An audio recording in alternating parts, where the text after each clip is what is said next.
श्री राधा कृष्ण भगवान की जय। चातुर्मास 2024 श्रावण मास महात्म्य, ये श्रृंखला का ये 14वां प्रवचन। आज इस वीडियो में हम सुनेंगे सोमनाथ ज्योतिर्लिंग की उत्पत्ति की कथा का दूसरा और अंतिम भाग।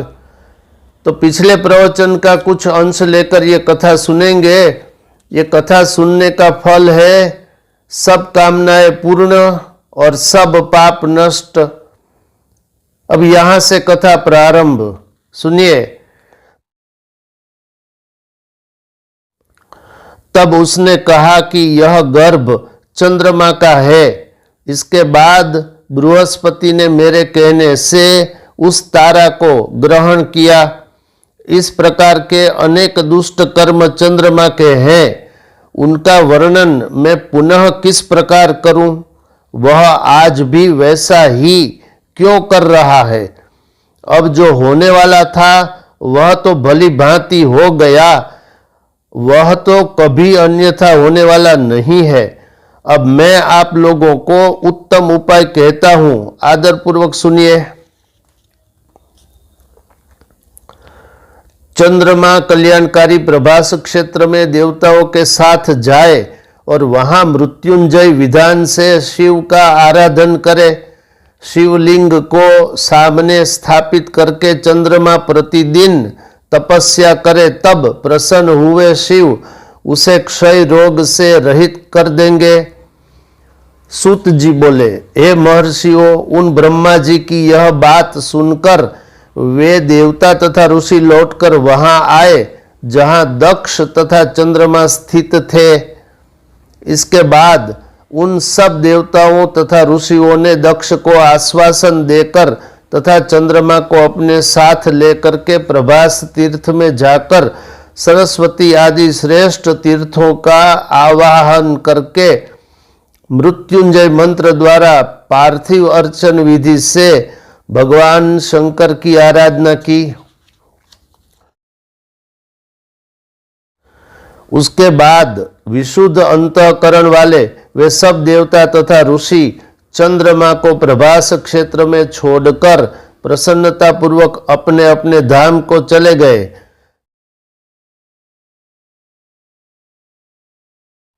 चंद्रमा ने निरंतर 6 मास तक तप किया और मृत्युंजय मंत्र से वृषभ ध्वज का पूजन किया। स्थिर चित्त होकर चंद्रमा 10 करोड़ की संख्या में उस मृत्युंजय मंत्र का जप करके तथा मंत्र स्वरूप भगवान मृत्युंजय का ध्यान करते हुए वहां स्थित रहे। तब उन्हें देखकर भक्तवत्सल भगवान शिव प्रसन्न हो गए और प्रकट होकर अपने भक्त चंद्रमा से कहने लगे। शंकर बोले, हे चंद्र, तुम्हारा कल्याण हो। तुम्हारे मन में जो अभिलाषित हो वह वर मांगो, मैं तुम पर प्रसन्न हूं। मैं तुम्हें संपूर्ण उत्तम वर प्रदान करूंगा। चंद्र बोले, हे देवेश, यदि आप मुझ पर प्रसन्न है तो मेरा कौन सा कार्य असाध्य रह सकता है? फिर भी हे शंकर, मेरे शरीर के क्षय रोग को दूर कीजिए। आप मेरा अपराध क्षमा करें और निरंतर कल्याण करें। उनके ऐसा कहने पर शिवजी ने यह वचन कहा। शिवजी बोले, हे चंद्र, एक पक्ष में तुम्हारी एक एक कला प्रतिदिन क्षीण होगी और पुनः दूसरे पक्ष में क्रमशः वह कला निरंतर बढ़ेगी। सूत जी बोले, हे द्विजो, चंद्रमा के ऐसा वरदान प्राप्त कर लेने पर हर्ष से परिपूर्ण चित्त वाले सब देवता और ऋषि वहां शीघ्र आए। वहां आकर उन सब ने चंद्रमा को आशीर्वाद दिया और शिव जी को प्रणाम करके हाथ जोड़कर आदरपूर्वक उनसे प्रार्थना की।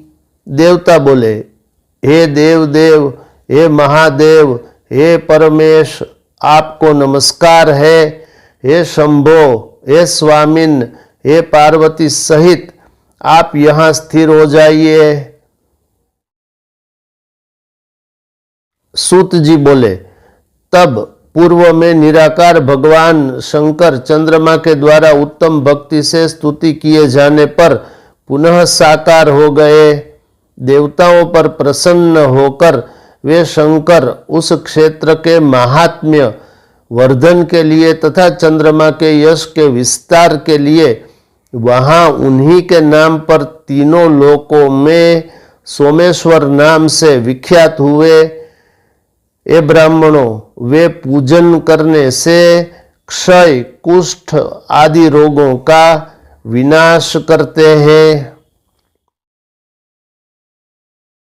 ये चंद्रमा धन्य है, ये कृतकृत्य है, जिनके नाम से स्वयं जगन्नाथ शंकर जी धरातल को पवित्र करते हुए यहाँ स्थित हुए। वहीं पर देवताओं ने चंद्रमा के नाम से चंद्रकुंड की स्थापना की, जहाँ शिव तथा ब्रह्मा का सम्मिश्रित निवास माना जाता है।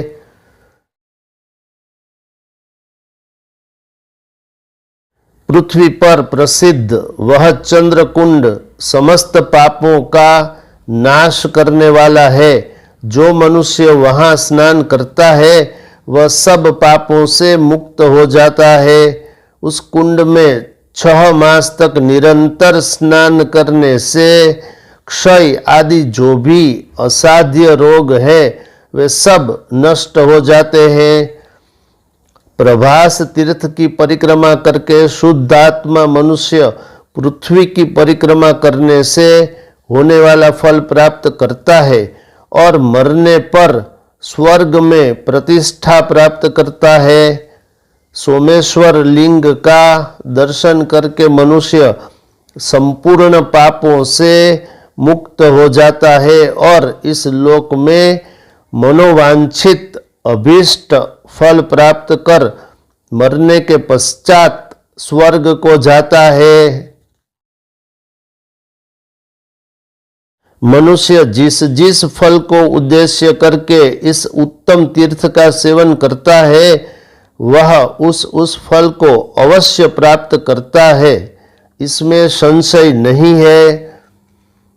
सोमेश्वर के उस प्रकार के फल को देखकर वे देवता एवं ऋषिगण प्रीतिपूर्वक शिव जी को नमस्कार करके क्षय रोग रहित चंद्रमा को लेकर उस तीर्थ की परिक्रमा करके उसकी प्रशंसा करते हुए अपने अपने धाम को चले गए और चंद्रमा भी अपना पुरातन कार्य करने लगे। हे मुनीश्वरों, इस प्रकार मैंने सोमेश्वर की उत्पत्ति का वर्णन कर दिया। सोमेश्वर लिंग उसी प्रकार प्रकट हुआ था।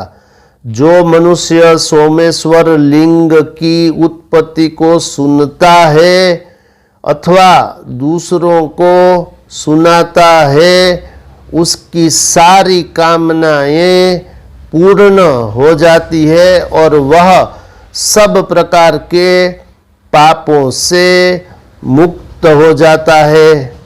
अब यहाँ सोमनाथ ज्योतिर्लिंग के उत्पत्ति की कथा समाप्त हुई।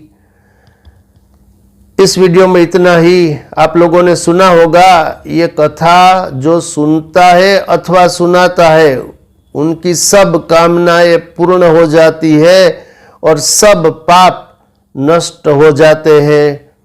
इसीलिए ये कथा श्रद्धा पूर्वक सुननी चाहिए।